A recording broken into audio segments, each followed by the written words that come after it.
Ben, what are you doing? Well, I would say that I'm just drifting here in the pool. Why? Well, it's very comfortable just to drift here. Have you thought about graduate school? No? Would you mind telling me then what those 4 years of college were for? What was the point of all that hard work? You got me. Now listen, Ben. Look, I think it's a very good thing that a young man, after he's done some very good work, should have a chance to relax and enjoy himself and lie around and drink beer and so on. But after a few weeks, I believe that person would want to take some stock in himself and his situation and start to think about getting off his ass. The Robinsons are here. Hi, Ben. What are you doing with yourself these days? Oh, not too much. Taking it easy. That's what I'd do if I could. Nothing wrong with that. Hey, Ben, Elaine's coming down from Berkeley soon. I want you to call her up this time. I will. Because I just think you two would hit it off real well together. Say hello to Mrs. Robinson, Benjamin. Hello, Mrs. Robinson. Hello, Benjamin.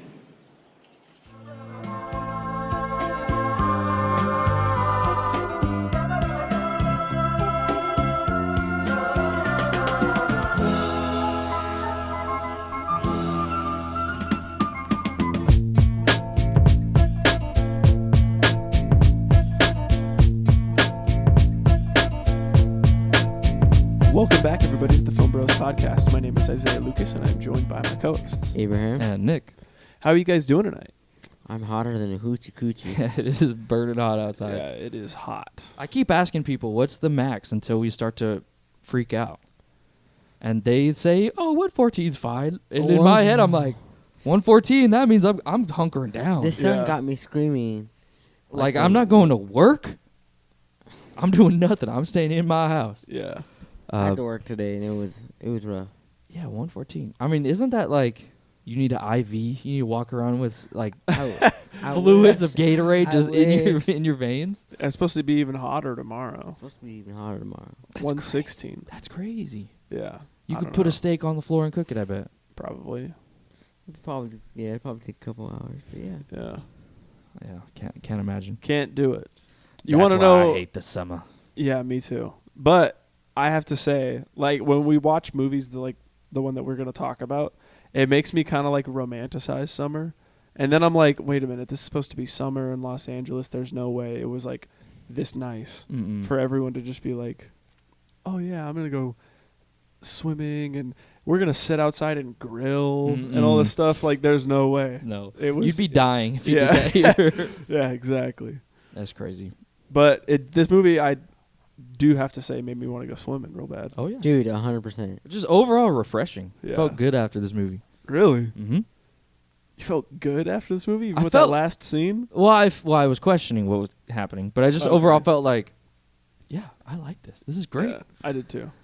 Love in it. that sense, yes. But that last scene left me feeling ambiguous. I was like what's happening? That's It's a big weird. word. Why did they cut this specific song in with like yeah, and then this kind of emotion we just watched dissipate from these people's faces. Well, Like, it depends on how you interpret the song.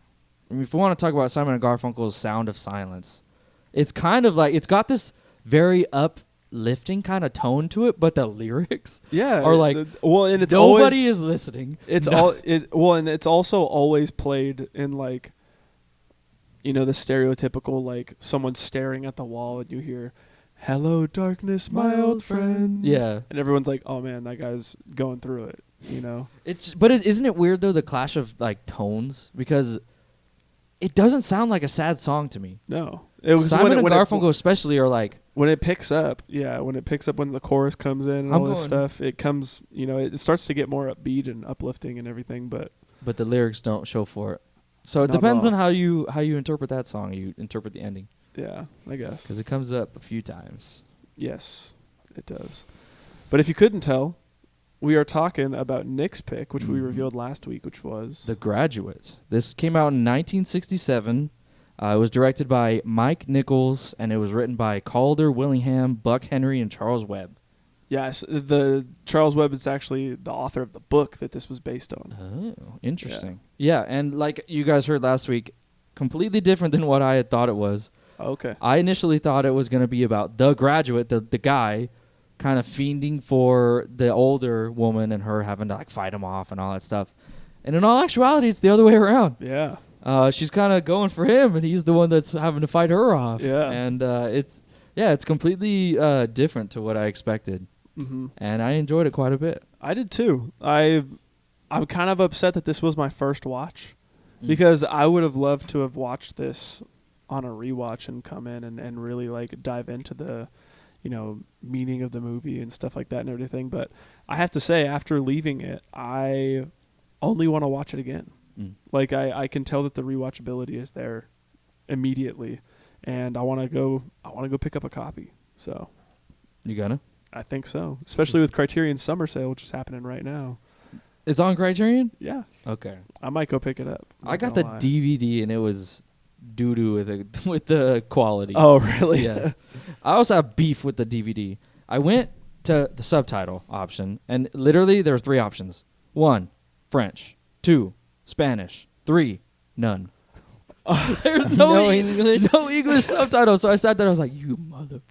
So there was some dialogue I missed a little bit. Okay. They said, you don't Yeah, even know. I tried I tried streaming it on Pluto TV where it's streaming for free, but it was so quiet.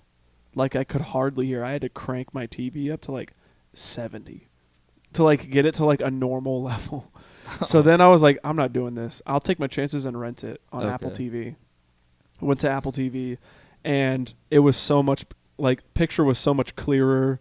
It was way louder, like at a lesser volume and all this other stuff. Like you could just tell the quality was way better. I watched it on Pluto, and I thought Pluto it was was fine. good. I was just annoyed that there was commercials.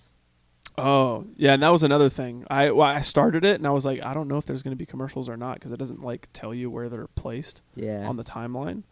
And then I was like, that there's commercials. Okay. Yeah, so I kind of skirted that and went to the rental option. Yeah. But yeah, I definitely want to own it now, for sure. For sure.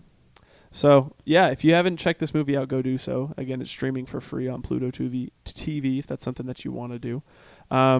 Which I never really dived into before when I downloaded Pluto. It's nice. Like, you don't have to have any sort of account or anything like that, and you could just flick through it like it's normal TV. Like, I opened it up, and immediately Mission Impossible 2 was playing. Yeah. 2, the worst one. And I was like, huh, that's weird. And then I, accidentally... Ghost Protocol right now. Yeah, and then I went down, a channel, and Stargate was playing. And I was like, this feels like the TV I remember whenever I grew up. It's weird. What the heck?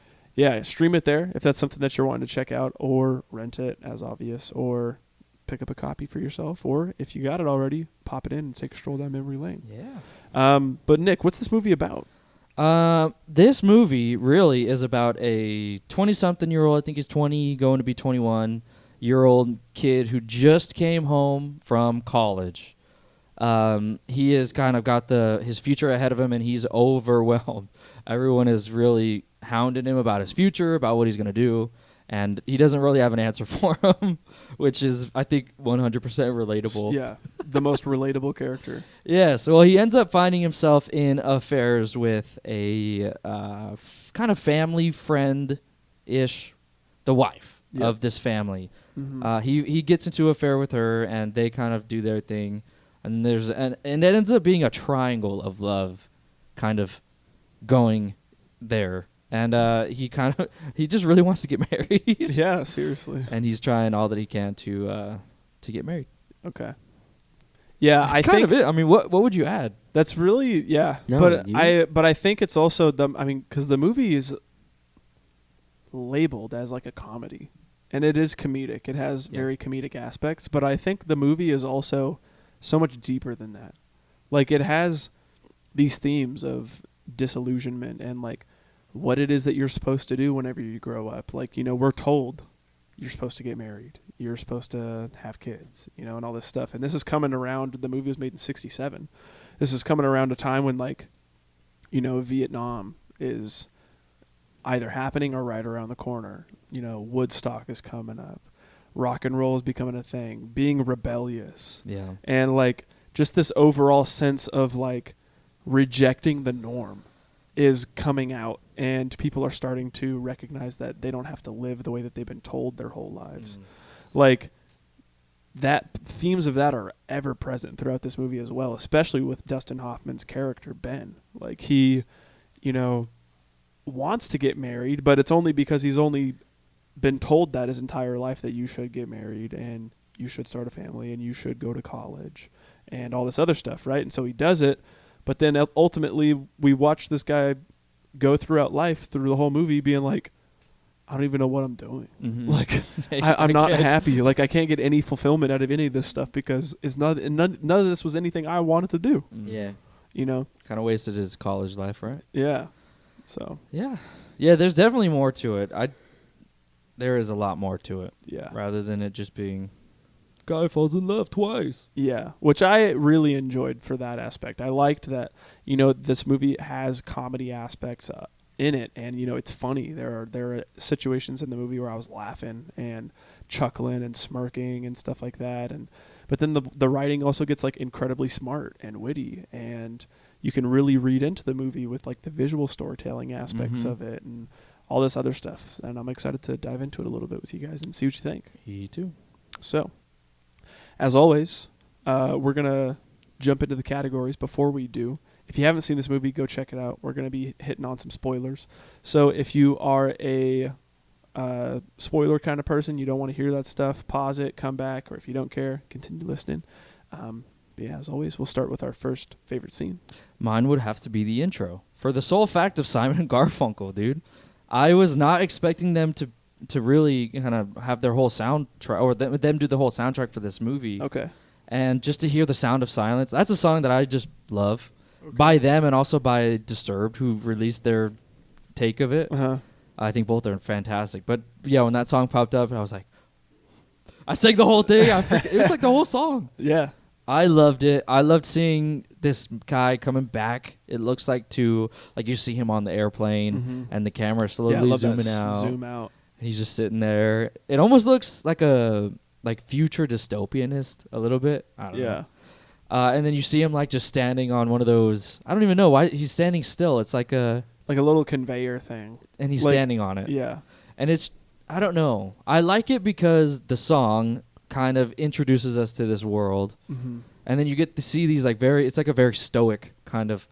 I know he's supposed to be 20, but everyone's wearing suits. Yeah, and I know that was the culture of the time, but he just looks so much older to me. Yeah, he looks kind of like he's just like this man who's just been gone through life already. Yeah. And has no purpose. And that's kind of what the song is bringing up as well. Yeah. And I just liked it a lot. Yeah, me too. I enjoyed watching the credits.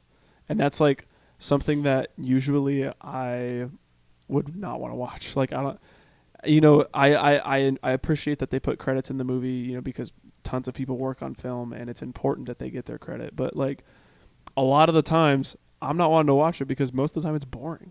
But when I see them do it in the front of the movie, and you know, we watch this guy just kind of sitting there looking disheveled, and this song is playing in the background, I'm kind of like, man, I don't mind it because I'm wanting to know what's going on with this guy. Why is he so distraught? Like, what could he possibly be thinking about? What's going on in his mind? And then the scene cuts to where he's finally home, and he gets told, oh, dude, all the guests are downstairs. They're waiting to see you. They all want to hear about your college experience, and they want to know what you're doing. And I have been in the position where I'm like, I don't want to talk to these people. You know, like, I don't know about you guys, but, like, I always find myself being put in positions where people come up to me and they're like, hey, how are you? And I'm like, hey, hi. And I, like, kind of give them a little side hug, and then they're like, man, I knew you when you were just this little. And I'm like, I have no clue who you are. I'm just going to kind of go along with this and kind of pretend that I know. Yeah. But like, I felt what he's feeling Yeah, in this 100%. situation. Like, I have been in a situation where I'm at some party with family or some gathering, and everyone's asking me questions about what I want to do with my life and all this stuff, and I'm kind of like, I don't want to talk about that, or like, I don't know, like, I don't. It's because they want an answer from you, and yet you're like, I don't know. Let me figure out my stuff first. Yeah, He even says that too, like, well, that's not so easy to answer. Yeah, one of the guests comes up to him and is like, "What are you doing with your? What are you doing?" And he was like, "Oh, I'm just about to go back upstairs or something." And she was like, "No, I mean, like, what are you doing with your life now?" And he was like, "I don't know. It's kind of hard to say." like, Yeah. And I don't think anyone ever really understands. It's so commonplace to ask someone like, "Oh, what are you doing with your life?" or "What are you wanting to do?" or anything like that. But that's also like, you kind of think about it, it's such an incredibly personal question. Yeah. To like really try to delve into somebody's life who, just because you watched them like for like 2 months or something like that when they were a child, and now you're like, oh, I'm involved in your life now. I watched you. Mm-hmm. But it's like, Bro. yeah, you watched me that one time, like when I was a kid, and now I'm 20 something and I haven't heard from you since I was a kid. Yeah. Like, why do you want to know about me? That's true. Also, the question kind of begs a long answer. It's almost like, hey, what are you gonna do with what is your purpose? What's the rest of your life? Yeah. You can't just be like, dentist. Yeah. You're not like, it's almost begging a longer answer, and yet you have guests coming in. Oh, what were they calling him? When they were like, "Is that your red car out there?" And he calls him the Speedster or something like that? Yeah, something. What is it? Gosh, It's a lyric of a song, I think. I forget the title, but you have all these guests coming to see you, asking you all the same question, and you're like, you can't even answer it yourself, and yet how are you supposed to give them an answer? Yeah. That's satisfying to them. You can't just be like, I don't know. Right. And I like too that before he even goes down there, he brings up, because I don't even think he knows how to describe what he's feeling, right? Yeah. He, his dad comes up to him and is like, I don't want to go down there. And he's like, why? And, he kind of asks him the question of like, well, like, what's going on? What's wrong? And he says, I don't know. I just have this feeling of like, I forget exactly what he says, and I'm going to butcher it, but he basically says like, I just have this feeling of like dissatisfaction. Mm-hmm. Like, I'm just not satisfied with everything. Like, and his dad is just kind of like, oh, well, it will come and pass. And worried. He says, worried about what? He says about my future, and he said, what about it? He said, I don't know. I just want it to be different. Yeah. So. Yeah, and he just, again, is just expressing these themes of dissatisfaction with where his life is and maybe where he thought it would be and all that stuff. And again, proving to be like the most relatable character. Yes. Like, I couldn't tell you how many times I've felt this feeling when, in high school I thought, oh yeah, for sure by 23 I'll have a great job and all this stuff. And then 23 came around and I'm like, oh man, I like just barely finished college and I'm still working a minimum wage job. Mm-hmm. What the heck's going on? Like, and then, like thinking that when I'm 23, oh yeah, sure. By the time I'm 26, I'll probably have a way better job and, I'll have a new car and maybe some kids or something like that. And then 26 comes and I'm like, what's happening? Yeah. So yeah, I've been there. But yeah, I love this whole scene of just him kind of interacting at the party and not really wanting to do it and just been there. Like, I can't relate with somebody more. So. Yeah. They call him Track Star. Oh, okay. the title I was looking for there. Yeah, but I also have to say too, I really liked the scene whenever Miss Robin? Whenever Miss Robinson is like trying to get it. Yeah, she's like, "Hey, my husband has the car. Can you take me home?" Dude, this whole scene. And at first he's kind of like, "Yeah, here's the keys, man. Drive home." Like, I don't want to do anything. Well, she kind of goes into his room. Yeah. And is like putting her cigarette everywhere, like kind of sits on his bed. Mm-hmm. She's really domineering in this situation. Yep. She's like, But she just seems like that type of person though already. Yep. She takes gives what she that wants. vibe. Yep. Mommy. I love it. She freaking controls him. She says, "Take me home. You're driving. Come inside. I can't do it when it's dark. Have a drink." Yeah, seriously. Yeah, and this is where the movie really. And that's where I say, yes, mommy. I know he was really trying hard. He was trying hard not to. So like way more So hard. Yeah, I liked it though. I like watching how awkward he gets. He's so and He like gets and so- watching how uncomfortable he is. Where like she comes in and he's like, "Oh, can you turn the lights on for me?" And in the sunroom, I don't like walking through the house dark. And he's like, "You're telling me you can't do it?" And she's He like, literally goes, "It's light in there." "Yeah." And I was like, he's got to call her out on her BS. Yeah. And she's like, "I don't want to do it. I don't like walking through there alone." Yeah. So he goes over there and does it. And then she's like, "What do you drink?" And he's like, "I just really want to go home. Like I've had a night. I don't really want to be here. I just want to go." And she's like, "You like scotch or bourbon?" And he's like, "Bourbon." And so then she pours him a drink and then comes over there and is like, "Drink it." And yeah, she just is just commanding him She the is. entire time. And every time this guy tries to break away, he's like, "I just don't want to be here. Like, what are you she's doing?" Like, "Joke's on you. I got you 10 times harder." And keeps Yeah. him. Mm-hmm. And I love the specific scene whenever like she's really trying to come onto him and he catches on. She's And- got her leg Yeah, out. she got her leg out, showing her leg and stuff. And he goes, "Mrs. Robbins, are you trying to seduce me?" And she's like, "No. Why would I ever do a thing like that?" And he's like, Yeah. he gets ashamed. Yeah, I'm sorry. and is like, "I shouldn't be doing this. I'm sorry. I don't even know why I made that assumption. I need to get out of here." And she's like, No, it's fine, it's fine." And then they start talking about her daughter. Yeah, they go to see the portrait. Yep. And she's like, "Yeah, they have to show you the Any way to portrait." get him to that bedroom. To the dude. room to lock him in, get him. But yeah, so they go up there and they're sitting there looking at the portrait, and he's like, "I don't remember her eyes being brown." You know, talking about very trivial things and all this She's stuff. like, "Help me And- unzip this dress." I was yeah, like, and he's like, "I shouldn't be doing this." And he's like, "What if Mr. Robinson came home and he saw me unzipping your dress? What would he think?" And she's like, "I don't know. What would he think?"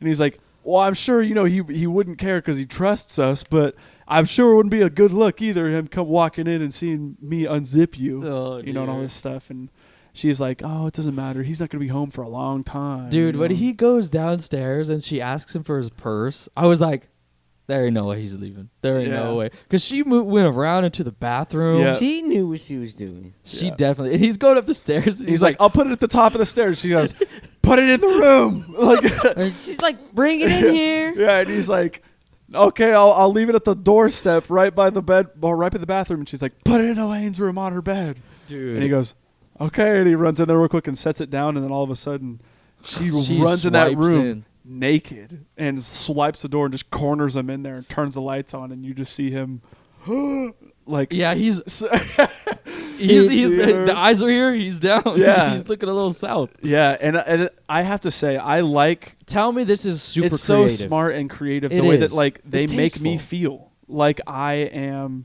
in his situation where I'm like, I'm trying to keep my eyes up here, but then there's a cut where I look and there's some boob, and then I'm like back up here again, and then I look again and I see tan line, and I'm like, oh wait, I can't leave looking up there. Yeah, Like, you have to into like I shouldn't be doing this. yeah, And and the it camera is puts you really- in that situation. Yeah. and I really enjoyed that.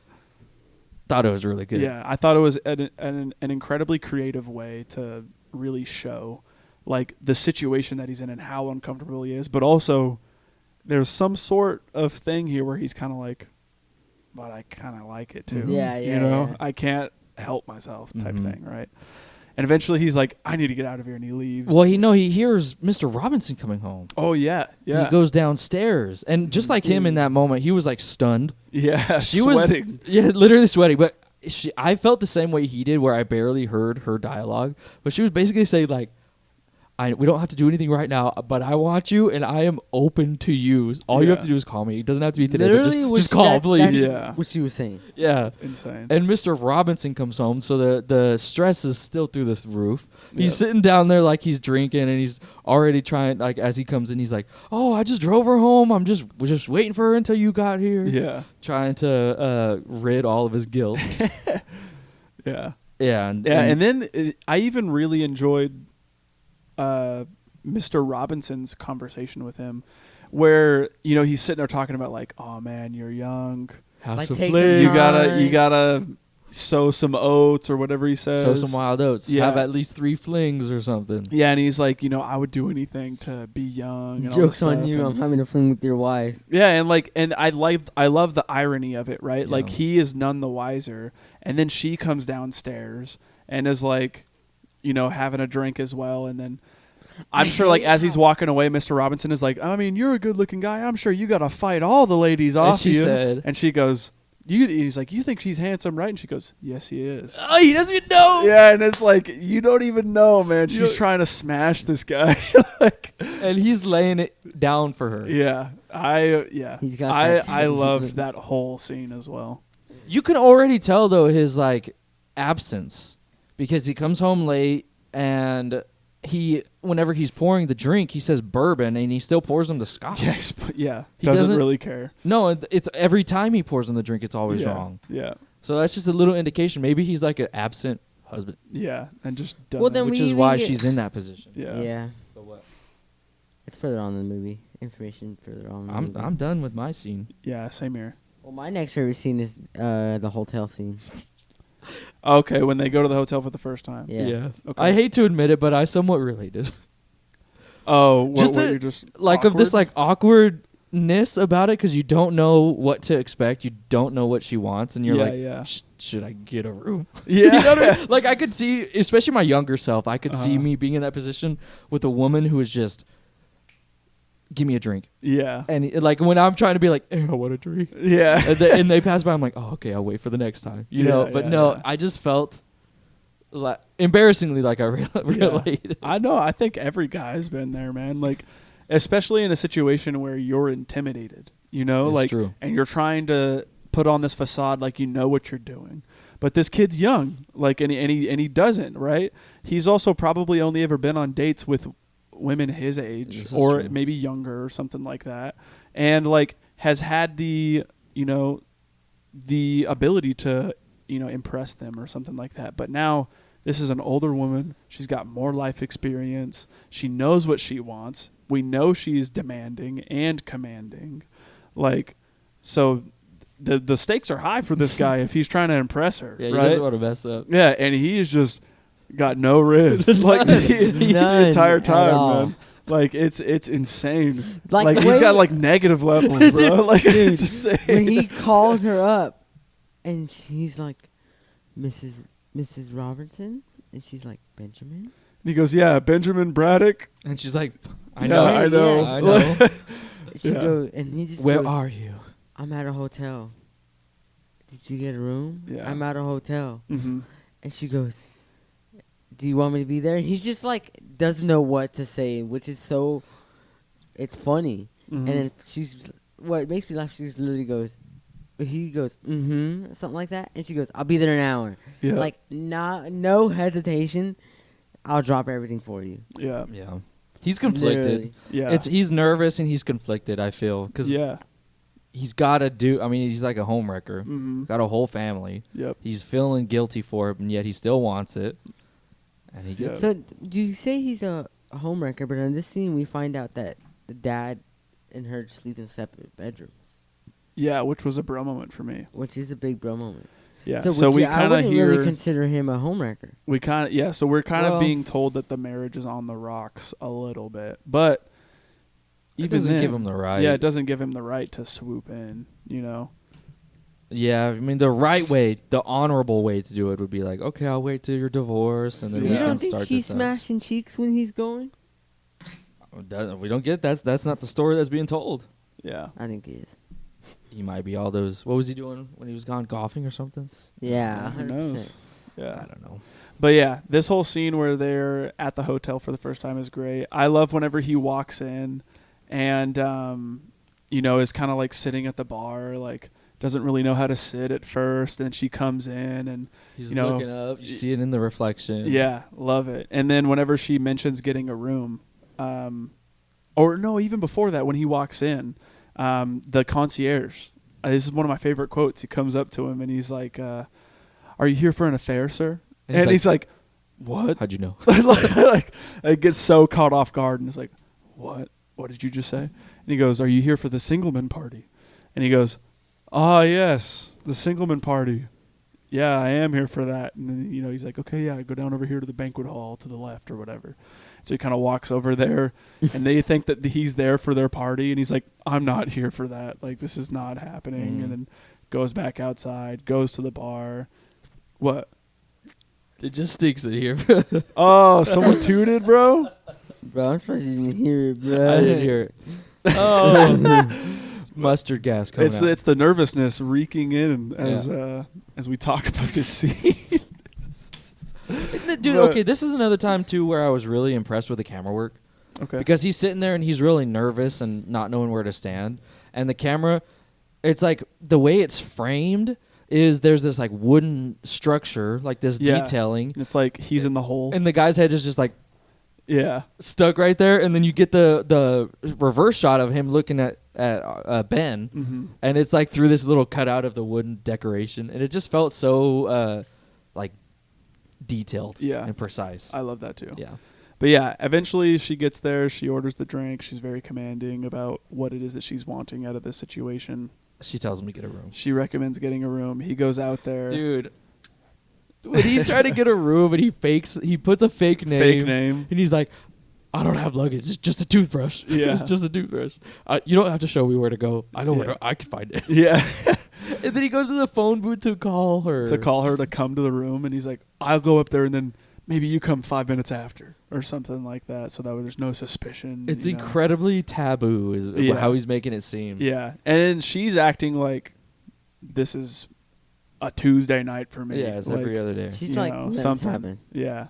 She is very nonchalant about it, and he is like, I got to make sure that everything's right. Like, I don't want to get caught or, anything like that, and making sure, like, things are being swept up cleanly and all this stuff, right? But then eventually they get into that hotel room with one another.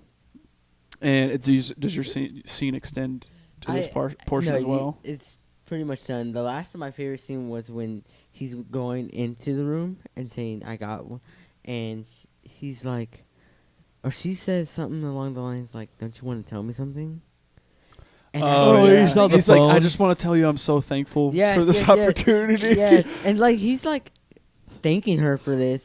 And she's like, I think you meant the room number. And I was dying laughing. Yeah.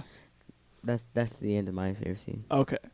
So I even like to whenever they get in the room for the first time and just the awkwardness of him being in there with her, and like he's going by, he's making sure all the blinds are shut so no one can see in. Yes. She kind of finally makes her way up to the room, and she asks him to kind of undo her clothing and stuff, and he first before they do, he even like tries to like put the Mac on her a little bit and kiss her while she's smoking, and she's just sitting there like the wall, sitting there with smoke in her mouth like a board, and just waiting for him to stop so that way she could blow out her smoke. And she can tell he's nervous. Yeah. So then she kind of tells him like to undress and hit her and all this stuff, so he kind of does it, and then like I feel like he's like a little boy, like a middle school boy would be like whenever he saw a naked woman for the first time, when like she like goes and sits down on the bed in her bra, and he's just like literally he goes touches like her on her breasts, and then it kind of just sits there for a little bit and then walks away and is like banging his head on the wall like, what am I doing? This is ridiculous.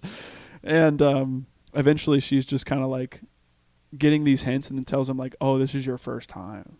It's that's okay. It's nothing to be ashamed of. And then he takes offense to it and is like, no, it's not. It is not. And she's like, yeah. And eventually she's like, that's fine. Like there's nothing to be ashamed of and all this stuff. And he's like, it is not my first time. And then like it takes this turn where he's like, oh, I'll show you, basically. And then turn the lights off. Yeah, and I love that shot too, where like we see her, and then you hear the lights turn off, and it goes black, and then it cuts to the next day, and you're like, "Oh, what went down?" Type thing. Yeah. But I think a little bit before this scene too, I really love whenever he's in the scuba suit.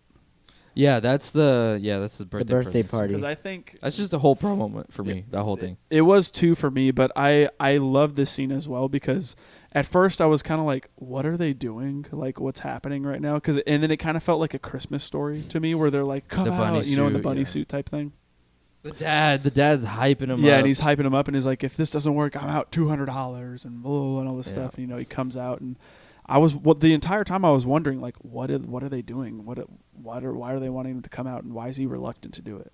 And then we open the door, and we see him in this full like scuba getup, and he's like walking, and you hear the flippers like flopping on the ground and stuff. And then Another cool shot. Another beautiful shot here. Like it cuts over to Ben's perspective, and we just see like the whole of the water goggles, like POV kind of. Yeah, over the camera. And so we are in Ben's POV, like looking out into everybody else's faces. And, his mom and his dad are sitting there like showing his friends and showing their friends like the suit that they just bought and all this stuff and how much fun they're having with it. And then Ben's like reluctant to do it. He's like, I don't want to do this. This is ridiculous.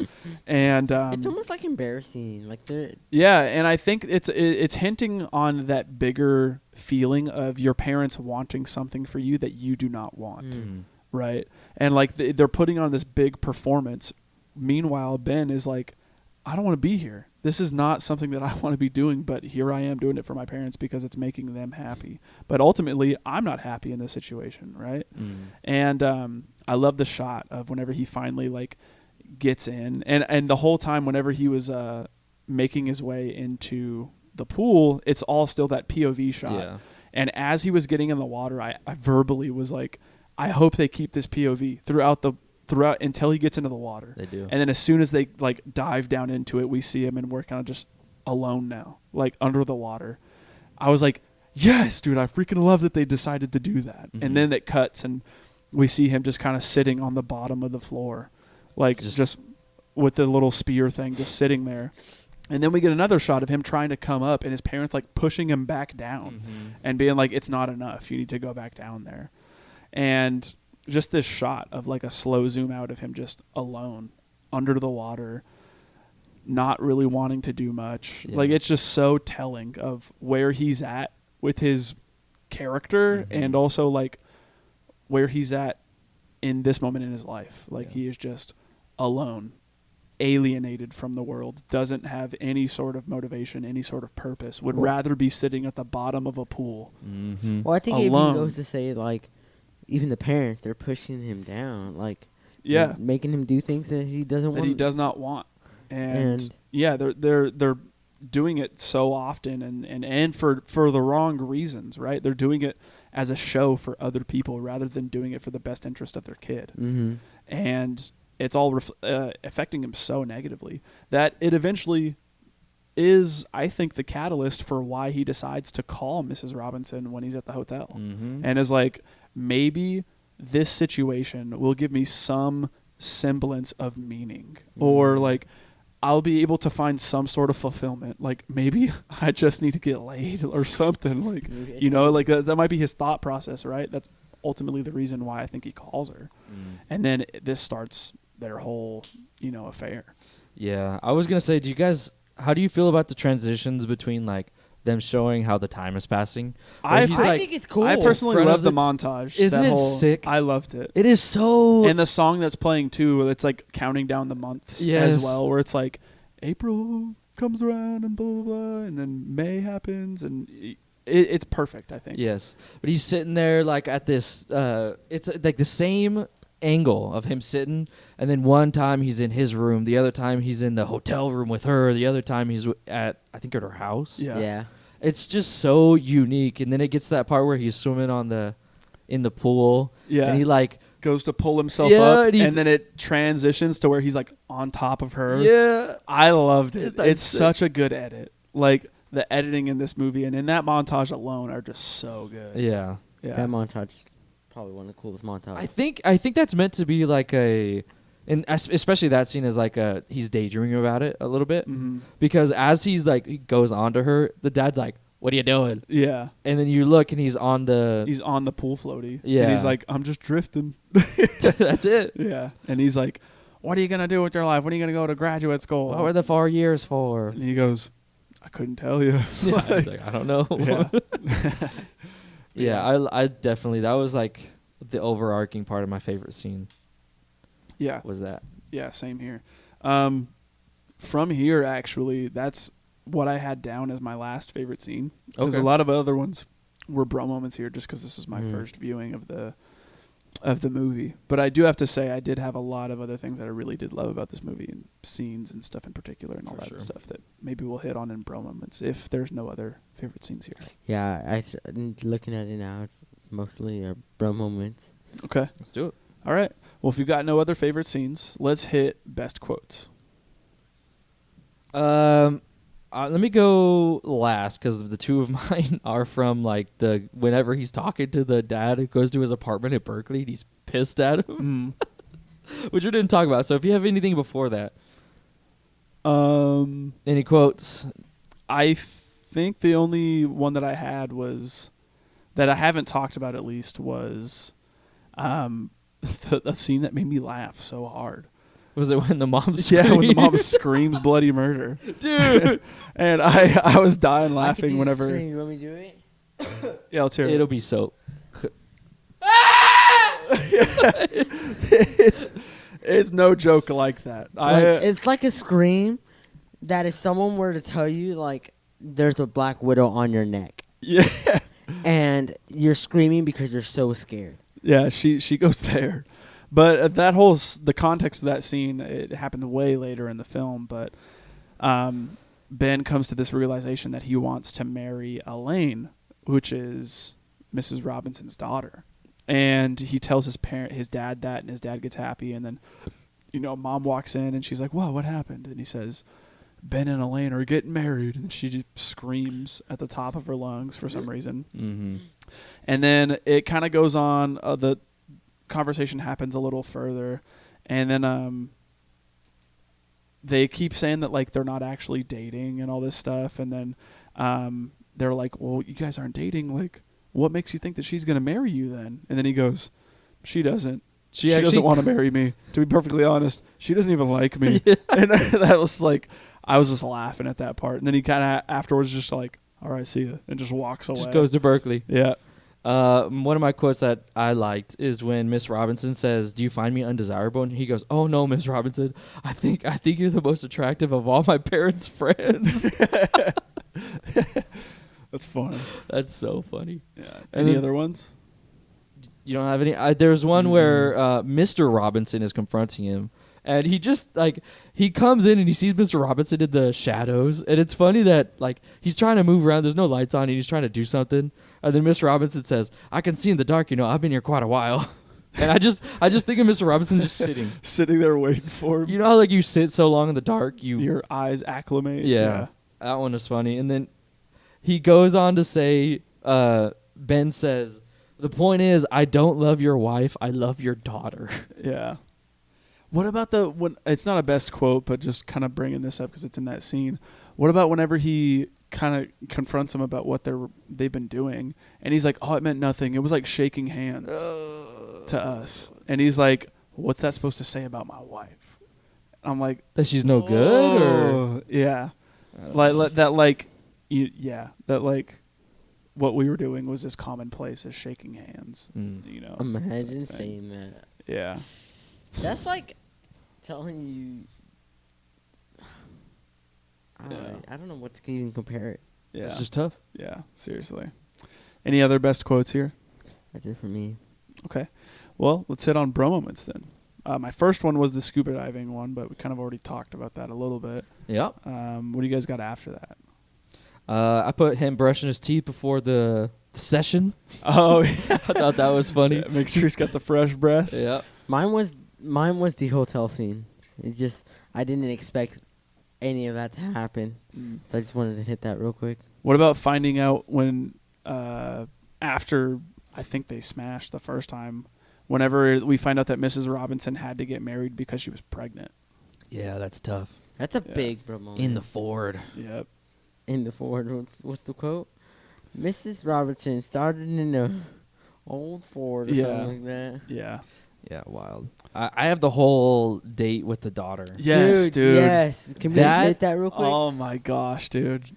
So give us the context as to why this is happening. In and- that same scene where she's talking about her past and how is where she's at, she makes him promise that he will never take her daughter Elaine out on a date. And of course he's like, oh, I don't want that. I'm with you. I like being here with you. This is something I look forward to.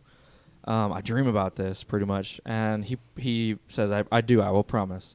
And of course, when he gets home, everybody's hounding him to be with Elaine. Yep. And if he's not going to do it, then the parents are going to invite them over and kind of push for it. Yeah. So he kind of concedes and is like, well, I think it's better if I just go on one date, have no intention of doing anything nice with her or at all, and then coming home and that be the end of it, and we can continue our affair or whatever.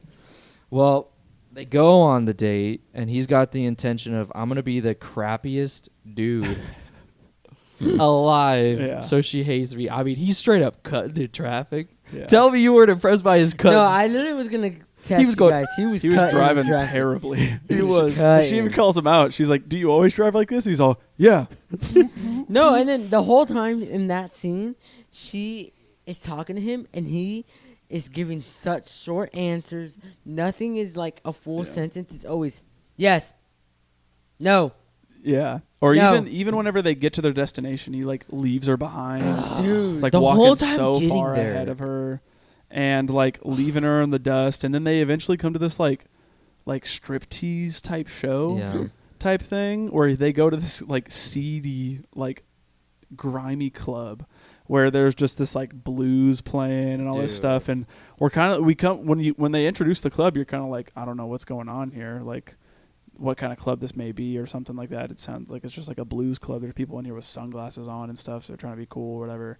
And then eventually this guy shows him to a table, and In he's the like, front. yeah, and he's like, okay, all right, you sit right here, and then I'll sit right here facing the stage. And then all of a sudden we see this woman in a bikini kind of dancing around and all this stuff, and we're like, bro, you brought her to like a strip show? Yeah. Like, what are As a you date. thinking? This is crazy as a first date. And then like it gets even wilder from there, where like the woman comes out with like nipple tassels on and just she's straight up going, helicoptering them things. Like all over her head too. Dude, I It's- felt conflicted in this scene because the way that it's the camera's positioning just tells so much. Yes. Because you see all that, and then she kind of comes over, and it's like 50% nipple tassel, 50% Elaine, and Elaine just looks so defeated down there. And Yes. I felt bad. I was laughing so hard because you just see helicoptering Yeah. in the background, Yeah. and then you see Elaine sitting there like crying. Yeah. Hello, darkness, my old friend. Yeah. Seriously. I felt incredibly like conflicted because I was laughing. I that- was laughing, but then when you see the teardrop, I know. that's I'm like, when I was like, maybe I shouldn't be laughing Yeah. at this because She doesn't deserve it. No. And that's whenever he feels bad too, Yeah. and runs after her. She runs out of the club. He runs after her and is like, "I'm sorry. Like, I didn't mean to make you cry. My parents told me to come out on this date. I didn't really want to. I'm not really like this. Yeah, this isn't really who I am," and all this stuff. And they end up sharing a kiss, Which is a which little is strange. kind of weird. Yeah. I don't know what you guys thought about that. What do you? I don't thought know it was kinda why forced. do you think they kissed it? It felt a little quick. Mm-hmm.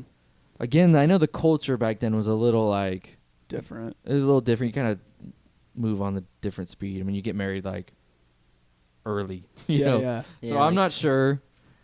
I'm not sure if his words were enough to convince her that he's not that kind of guy. I don't know.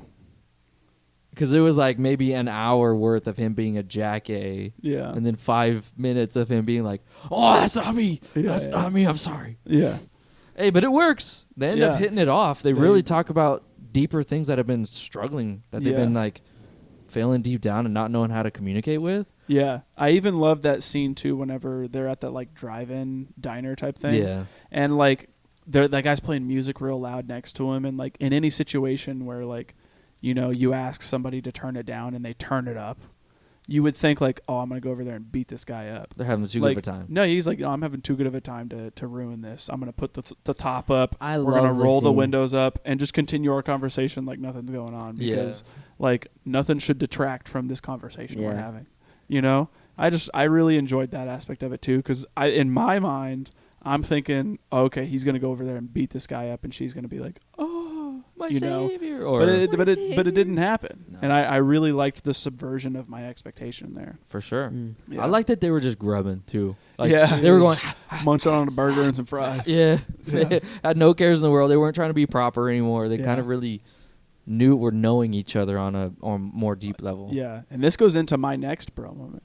Whenever he takes her back home, and she's like, "Do you want to come inside? I'll make you some coffee." And he's like, Dude, he's like, "No, I don't think I should. I don't want to wake anybody up." And she's like, "What else could we do? Like, because I don't want this night to end." And she's like, "Maybe we'll go to a bar." And then they're driving away, and he's like, "Let's go to the Taft Hotel." And he's like, He grinds on the sidewalk. Literally, he does a 50-50 grind on the sidewalk. on the curb, and is like, "Oh, sorry, yeah, we'll go to the Taft." And, goes up there, and as he's walking in, every staff member is like, "Hey, how's it going, sir? How are you? Yeah. Hey, how's it going? Hey, Mr. Gladstone." Dude. And it's like, "Oh, why are they calling you Mr. Gladstone?" And then we find out like people are also calling him by a different name. Mm-hmm. Like he just gets confronted with everyone because this guy frequents this place all the time with her mom. Yeah. Yeah, That's a good way to show him being a familiar, like him being there often. Yeah, Good way. yeah. That was a whole bro moment for me too. Yeah, that is just tough. Yeah, I had the whole scene of telling Elaine the truth. That- yeah, that too. He goes to get a second date with her, and when he's expecting her, the mom jumps in and says, "Get out of here now. If you don't, I'm going to tell her everything." So he gets out of his car, just books it to the house, Yeah, breaks in, and tells Elaine. She's butt Hey, naked. he's like, "Hey, you remember when I was telling you about the affair that I had? It was your mom. Yeah. basically. Doesn't even say it's his mom, her mom. She doesn't. Yeah, she doesn't say anything. I love this reveal too. Whenever she just shows up in the back. Yeah, she shows up in the back, and then she kind of looks back and sees it's her, and then the focus kind of shifts from the mom who's back there to Elaine, who is like having this realization, and as the focus shifts, you can see that realization is setting in. Mm-hmm. It's perfect, and then she like screams, starts having a breakdown.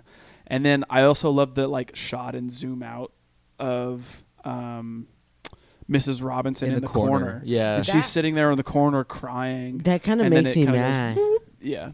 Seeing that kind of made me mad because it makes me feel like she's playing the victim when she's the one that basically inflicted all this. Yeah, but I mean, also, I Ben know. is just as guilty. I know. he's grubbing, dude. He's grubbing. He's like having his cake and eating it too, man. Yeah, It's too much. He's too kind of greedy. Yeah, exactly. He had one thing to do, and he's not doing it. Mm-hmm. Dude, how'd you feel about Elaine getting picked up by Carl at the zoo? Were you thrown off by that? I was a little bit. I didn't yeah. expect her or that guy to just come and swoop her away because I was Yeah. like, that's his love, no. Yeah. I felt bad. Yeah, it was tough. I was wondering why they were showing so many shots of the monkeys after. The gorillas going. I don't know. But when dude, I swear to you, I said this out loud. I was watching that, and he went away, and then it was at the gorilla, and I went to Lisa. I said, "They're filming a gorilla. I love this movie." For no reason other than like it's just different. It's unique. It felt new. Yeah. It was great. I don't know. Yeah. Yeah, after that takes place, my next moment from there was the mom screaming to the news of Ben wanting to marry Elaine.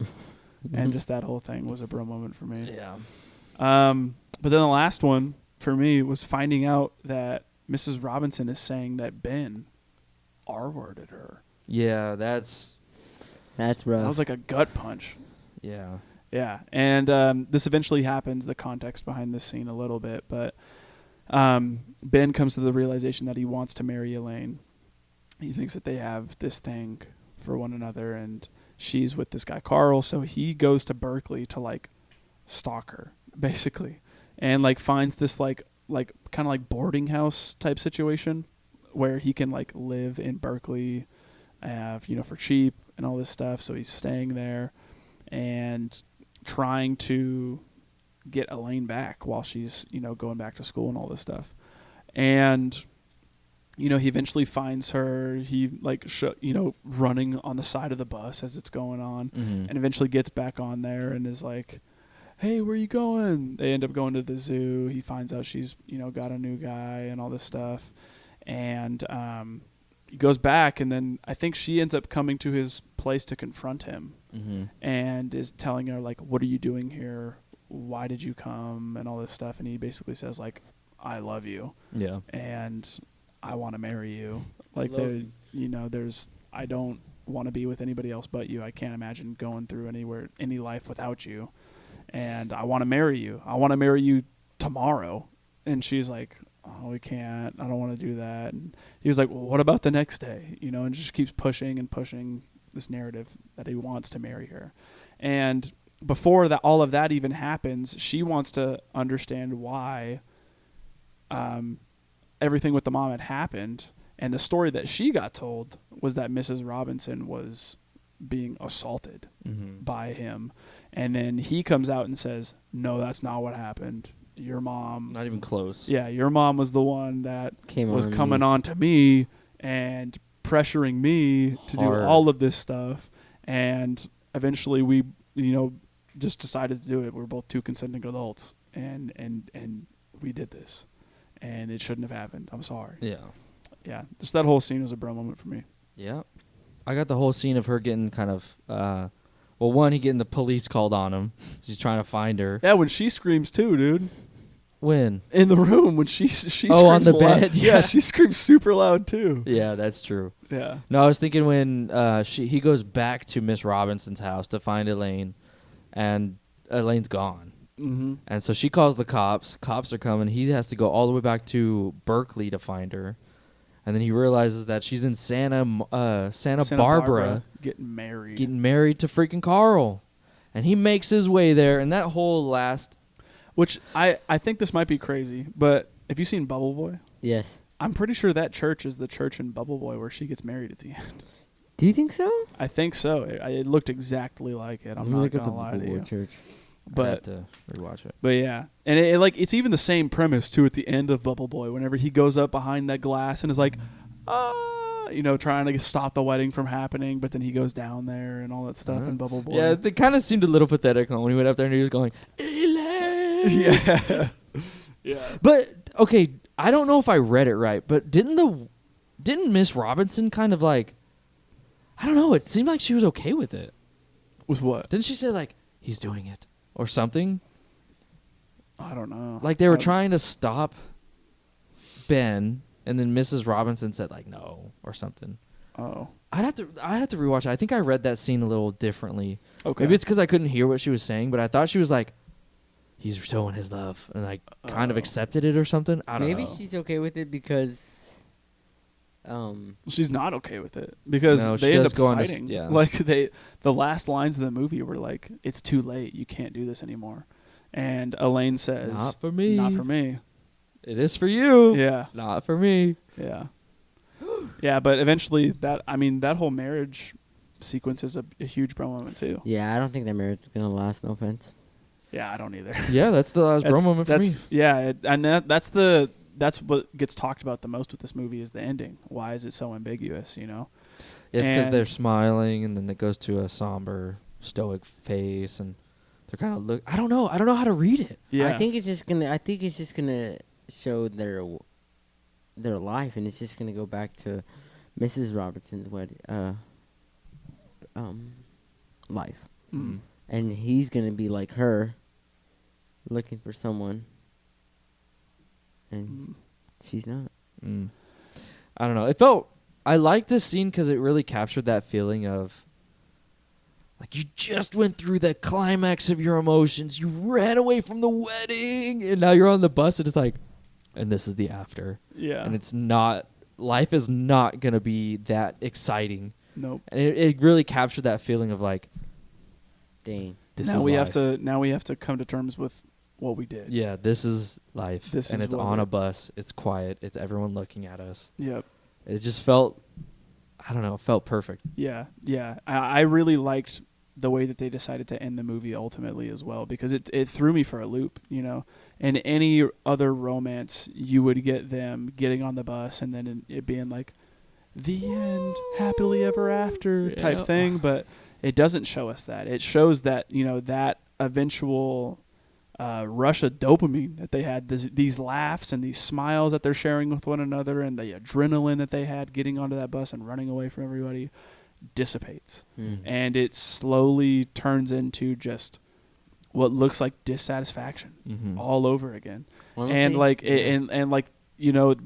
the chase was more fun than the goal. The journey was where I was having the best time, and then when I got to my destination, I don't want to be here anymore now. Wasn't all that in a bag of chips. Yeah, and I ultimately I kind of agree with Abe that like I think Elaine and Ben are probably going to fall into Mrs. Robinson's shoes at the end of things, where like they might be caught up in a relationship where they thought it was something at the beginning that really wasn't what they thought it was, or they're just getting together just because they thought that's what they were supposed to do, or that's because what their parents said they're supposed to do was like, once you find that person, you got to marry him. This must be my person, So, but yeah, that's about it for bro moments for me. Yeah, me as well. All right, if that's it for bro moments, let's go into some facts with the bros. Yeah, let me hit you with the budget real quick. And to make this movie, it says that it took $3 million to make this movie. Opening weekend, it made $37,948. Gross for the U.S. and Canada made $104.9 million. Holy cow. And gross worldwide made $105 million. Yeah, wow. I had heard this is like one of the top 3 grossest films in that year, right? Yeah, I was seeing something like that. It made tons of money. In 1967? But man, that is insane.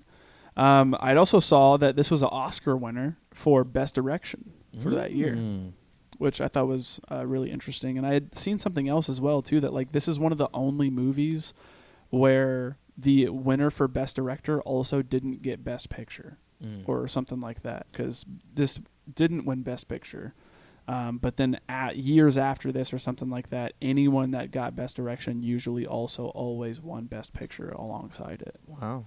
Yeah. I did not know that. Speaking of how much money this made and how successful it did in the award sector, Dustin Hoffman, the main character Benjamin, was only paid $17,000 to make the film.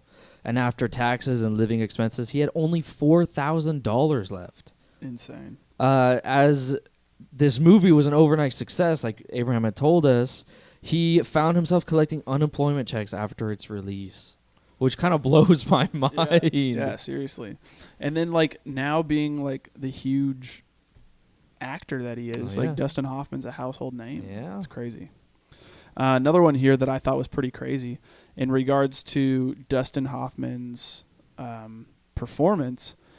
During the actual rehearsals of Dustin Hoffman and Anne Barncraft's first encounter in the hotel, Barncraft didn't know that Hoffman was going to grab her breast whenever they did it. And Hoffman decided to do it because it reminded him of schoolboys trying to nonchalantly grab girls' breasts in the hall and by pretending to put their jackets on or something like that. And whenever Hoffman did it, the director, Mike Nichols, began laughing so hard that he decided, like, we got to put that into the movie. And then I guess whenever the director started laughing, Dustin Hoffman had the reaction that, like, that's not what he was wanting, and he started to laugh as well. So rather than stop the scene, he goes over to the wall and starts banging his head on the wall, like, to try to get himself to stop laughing, but also, like, out of embarrassment type thing. And they ultimately decided, like, that's got to be in the movie. So then they wrote it in. I think it works perfectly for that scene. Absolutely. Yeah, another one actually in regards to Dustin Hoffman. He initially felt that he was wrong for the role and was like so worried that his screen test was not going well. And in a questionable effort to lessen the tension, he patted and pinched Catherine Ross's butt, who's Elaine. And this like angered her, and she started to berate him in front of everybody and all this stuff. And as he left, he was thinking he didn't get the role. He made a fool of himself and all this stuff. And ultimately decided that, like, you know, there's no way I'm getting this. I was just so awkward. I'm not right for the role. Mike Nichols comes up to him afterwards and says, it's that awkwardness that makes you perfect for this role. You've got to be Benjamin. And so he ended up getting it after that. Yeah. Good. I was questioning when we were there at the burger diner. I thought it was Sonic. I didn't know when Sonic rolled around, but apparently the place is called Hamburger Hamlet, according to the paper you see on the paper bag that they've got. Mm-hmm. It was a big California chain loved by celebrities, famous for their gourmet burgers, but it closed after this movie was filmed. Dang. I didn't know that. I thought it was like a more like a Sonic type deal. Yeah, I found myself wanting to go there. The Like, burgers I look was fire. like, the Dude, burgers the look way fire. that they were eating it, I was the like, environment looks cool. That looks great. Yeah. Like, I'd love to be there. In regards to the ending scene, actually, on I'm assuming a film that came out in '94 called Inside the Actors Studio. It's probably a documentary or something. Director Mike Nichols claimed that the final sobering emotion that Benjamin and Elaine go through at the end there was due to the fact that he had been shouting at the two to laugh at them in the scene previously. So as he's telling them, you know, laugh, it's got to be funny, you got to make sure you're laughing and all this stuff. The actors were so scared that after laughing, they stopped and they started to look like visibly nervous afterwards, and the emotion from their face kind of like naturally dissipated. And Nichols liked it so much that he just decided to keep the cameras rolling, like as they kind of like stopped laughing and, you know, thought the scene was over. like smiled and looked at each other and looked down. Yeah. And smile fades. That's crazy. Yeah, and he decided I'm gonna keep that in the film, which I thought was That's what makes the ending. that was timeless. what makes it. Yeah, it makes the ending the most iconic part of the movie. Yeah, have to agree with that. That's crazy. Yeah. The last one here actually is in regards to another direction little tidbit that I really liked as well. But Mike Nichols had said that the use of images to suggest Ben is underwater, quote unquote, and out of his depth in life are done deliberately, right? So there's like tons of shots with him by a fish tank or up against a fish tank or in the pool or in the scuba outfit and all this stuff. And he said that he didn't care if anyone understood these images or the imagery or not, and that, you know, it was deliberate that he put him in these situations where it felt like he was drowning or something like that. And he also said that he used a lot of glass barriers to represent people cut off from each other and from the life around them. So like him being behind that glass barrier while the marriage is happening and all that stuff. Never would have thought that. Yeah. Anything else for Facts with the Bros? That's it for me. Okay. What doesn't work for this film? I don't have anything. Okay, I got one. What is it? Why does Scarborough Fair play like 4 times? It does. In the span of like maybe 10 minutes. Yeah, that's a question. It's a very fair question. It happens. I noticed it too. It's not one of those things where it's like, oh, you don't notice. Mm-hmm. It goes on. It plays, and it's like he's walking around It's the acoustic Berkeley. guitar like riff that plays over and over and over and over. Mm-hmm. And then there's a pause, and then it starts up again. Yep. And then there's a pause, and it starts up. And I'm questioning myself, why? Is there any reason? I mean, did Simon and Garfunkel just like, you can use these 3 songs? Yeah, I don't know, man. I don't But know. I found myself being like, why is this song getting played so much? There's got to be more. There's got to be more songs out there than just these 3. Yeah. Yeah. I found myself being like, what's Maybe- going on here? But other than that, everything else in this movie really did work for me. Agree. I'd have to agree. Yeah. I can't think of a single thing that was wrong. Okay. Let's move into what worked then. Immediately, I just want to say this movie is super rewatchable. Incredibly. I want to rewatch this movie again. Yeah, I do too. I had to watch it in 2 parts, so I just want to rewatch it again fully and just enjoy it again. Yeah. And that was one of the things I was kind of conflicted on a little bit because I found myself being like, I love what it is that I'm seeing, but because it's my first time, I'm having trouble writing because I want to sit you here and don't wanna enjoy miss it. it. I want to enjoy the film. I don't want to miss it. Yeah. And I think this is one of those things where like the more that I rewatch this film, the more love I'm going to have for the certain scenes and for you know, everything else that happens in the movie. My love's just going to continue to grow for it. And I have to say, I'm excited to watch it again and hopefully own it. So. Yeah. Another thing that really works for me, I think the writing here is awesome. Awesome. It is. It's so deceptive, right? Like it's disguised itself as a comedy, right? And you can go in watching it for that aspect as, a comedic, oh, this guy's having an exotic summer, fun summer, being 20-something, smashing some mom, But it's also incredibly introspective. Mm-hmm. And it deals with themes of disillusionment and the fear, but also the adrenaline of the unknown. Yeah. Themes of alienation and the unwanted pressures and expectations of people that have for you when you get out of college or accomplish something in your life. Like I couldn't tell you how often people come up to me and Alexa and be like, "Hey, when you having kids?" And I'm like, "Wouldn't you like to know?" Yeah. Like, Why does it matter? Why does it matter, man? Yeah. Like, it doesn't matter. That shouldn't matter to you, Yeah. And like, it's so incredibly personal, Mm-hmm. and like people who I would not say that I know well enough to come up to me and be like, "When you having kids? When you gonna start?"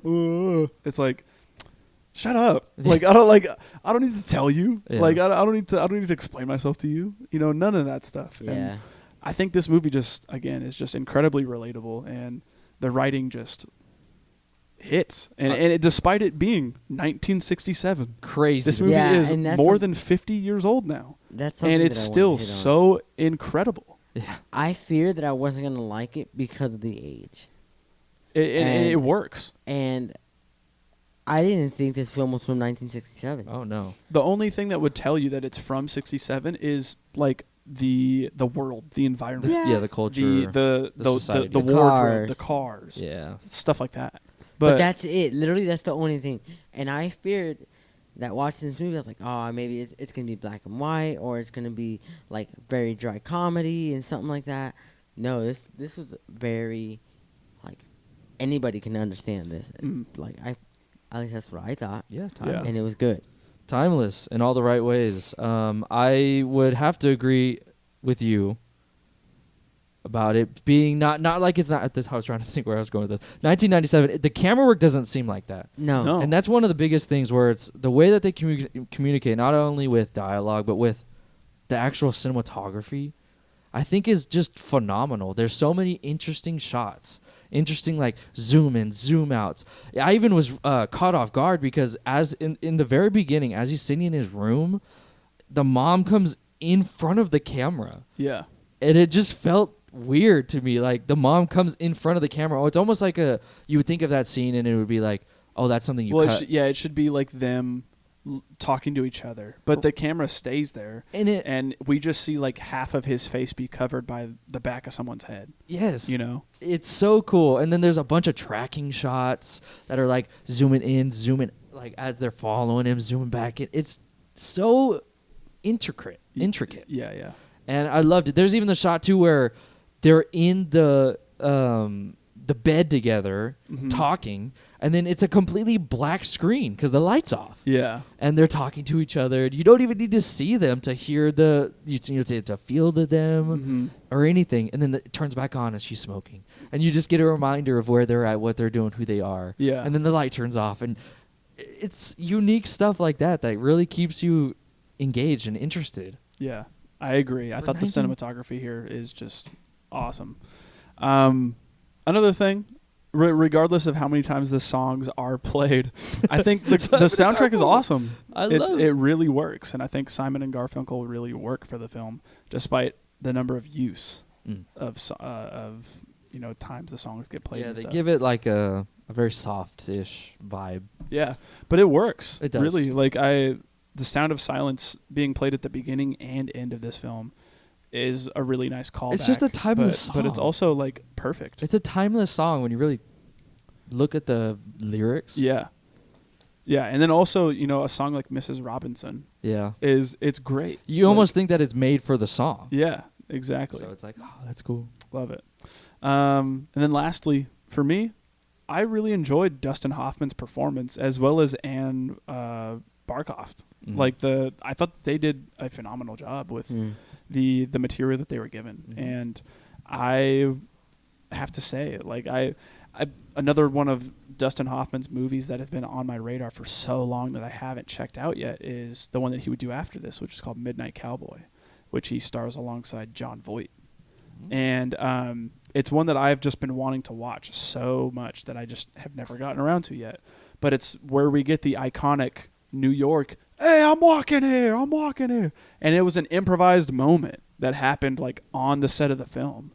And, you know, like for him to star in, you know, an iconic movie like this, start his career, and then go on to make another movie that like people don't even know that they're quoting whenever they try to be New York. Like he's just ingrained himself in like like the threads People's of life. popular culture. It's crazy.